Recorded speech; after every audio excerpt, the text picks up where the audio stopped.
wasiir ku-xigeenka wasaaradda warfaafinta Soomaaliland oo ay weheliyaan mas'uuliyiinta gobolka iyo degmada Berbera iyo sidoo kale saxafi Yunus Canuur oo ka tirsan wasaaradda warfaafinta iyo mas'uuliyiinta wasaaradda warfaafinta ee gobolka Saaxil ayaa maanta kormeer ku soo maray xaruntii BBC-da oo dagaalkii labaad ee adduunka oo Ingiriisku ka dhisay bariga Afrika ee xarunteedu ahayd magaalada Berbera taasoo waqtigan uu dhismaheedu ka taagan yahay dhinaca waqooyi ee magaalada Berbera isla markaasina uu yahay dhismo weyn oo duugoobay oo taariikhi oo ay leedahay wasaaradda warfaafinta ee Soomaaliland maadaama ay waqtigaasi dhisay dawladda Ingiriisku waxaan halkaasi ugu horreyn hadal ka soo jeediyay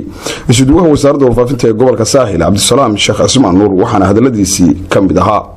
wasiir ku-xigeenka wasaaradda warfaafinta oo la socdo khabiir Yunus Canuur oo wadagaranaysana wariye weyn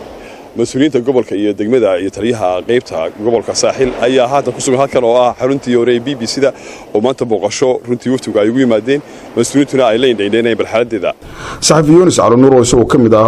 wariyaasha waaweyn ee Soomaaliland waqtigan ka tirsan wasaaradda warfaafinta oo halkaasi ka hadlay ayaa ka waramay xaruntan iyo waqtigii Ingiriisku deganaa iyo wali waxyaabihii loogu talagalay iyo goobtan wixii ay ahaan jirtay waxaana hadaladiisii ka mid ahaa ayaa dagaalkii labaad ee adduunka waxay ku kaliftay Ingiriiska in uu dagaalkii labaad ee adduunka waxa uu keenay in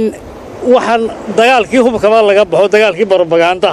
psychological warfare uu aad u ballaadho idaacadii uu fidiyo halkan buu markaa u qorsheeyay in kontomeedii dhowr iyo kontonkii marka hore ee uu fikiray in ay noqoto idaacad weyn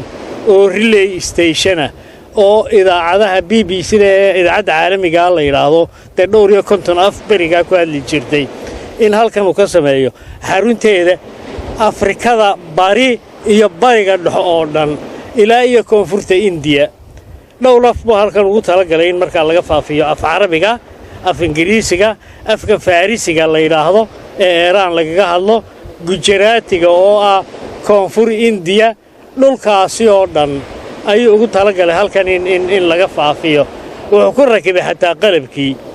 beriga oo transmitteradii iyo relay stationkii uu ka mid ahaa 63 markii dawladdii Soomaaliya waqtigaasi ay xiriirkii Ingiriiska u goysay kadib markii NFD la raaciyay Kenya ayaa aadan cad oo madaxweyne markaa ahaa iyo Cabdirashiid Cali Sharmaarko oo ahaa prime ministerka waa ku xiriirkii u gooyay Ingiriiska marka ayuu joojiyay laba mashruuc oo waaweyn bay runtii ahaayeen mid wuxuu ahaa ka idaacadda ee ilaa iyo koonfurta India Gujaratiga iyo afka Farisiga iyo kan kale Bashtuuga la yiraahdo Afghanistan halkan moogtay laga faafin jiray ka kalena wuxuu ahaa monitor warqabadka oo kan ugu weyn Afrikada galbeed markii dambe Nairobi loo raray iminka warqabadka ugu weyn ee Nairobi ku rakibay BBC-du ay leedahay halkan baa laga bilaabay gudoomiyaha golaha deegaanka ee Berbera Cabdishakuur Maxamuud Xasan Cidin iyo sidoo kale gudoomiyaha gobolka Saaxil Jaamac Yuusuf Axmed oo iyaguna halkaasi ka hadlay ayaa ka waramay xaruntan BBC-da iyo taariikhda ay ku leedahay guud ahaan dalkan Jamhuuriyadda Soomaaliland iyagoo sheegay in ay tahay xarun taariikhi ah loona baahan yahay in wax laga qabto lana manfacadsado dhismahan taariikhiga ah ee ku yaala goobtan oo ahayd goob weyn oo waqtigaasi la dhisay ka shaqeyn jirtay guud ahaan bariga Afrika kuna bixi jirtay luqado kala duwan in badanna waxaan ku talinay oo horaba inay maadaama hanti qaran tahay oo dhismahan ay leeyahay wasaaradda warfaafinta mar walba uga faa'iideysato waxaan rajeynayaa insha Allah inay noqdaan kuwa ka faa'iideeya wax badanna ka qaban doona insha Allah taala sababta kan loo dejinay istaraatiijiyad bay ahayd sida uu soo calmo ka sheekeeyay imikana inaga marnaa marka aad baan ugu faraxsanahay booqashada iyo kormeerka BBC-da sida wasaaraduna wax noogala qaban lahayd aan u dhaqaajin lahayn dhulka taariikhiga ah insha Allah taala ayaanu doonaynaa inaan wax ku qabanno gacmahan aanu isqabsanno wasaaradii sidee wax uga qaban lahayd annagu gobol ahaan diyaar baan u nahay gudoomiyaha degmada kulay oo heelan wax qabadka gobolka ama degmada Berberana oo gacmaha haysanna aad baan ugu mahad celinayaa wasiir ku-xigeenka wasaaradda warfaafinta Soomaaliland Maxamed Muuse Abees oo isaguna halkaasi gabagabadii ka hadlay ayaa sheegay in wasaaradda ahaan ay tallaabo weyn oo horumarin ay ka qaadi doonaan sidii wax looga qaban lahaa dhismahan taariikhiga ah oo ay waqtigan wasaaradda warfaafintu ay leedahay loona baahan yahay sidii guud ahaan loogu shaqeyn lahaa dhismahaasi sidii aan wax uga qaban lahayn ee aataarta aan dib ugu soo celin lahayn ee magaceedii iyo karaamadeedii aan dib ugu noolaan lahayn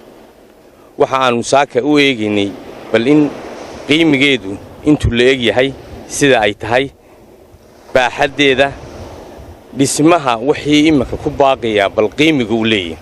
runtii waanu arkaynaa dhismo la midihii dee waa ku yariyey waan filayaa waddanka noocu u dhisan yahay sida ay tahay sababtaan ugu weynaynu halkan u nimina waxaannu indhaindhaynaynu doonaynay inay xaruntani noqoto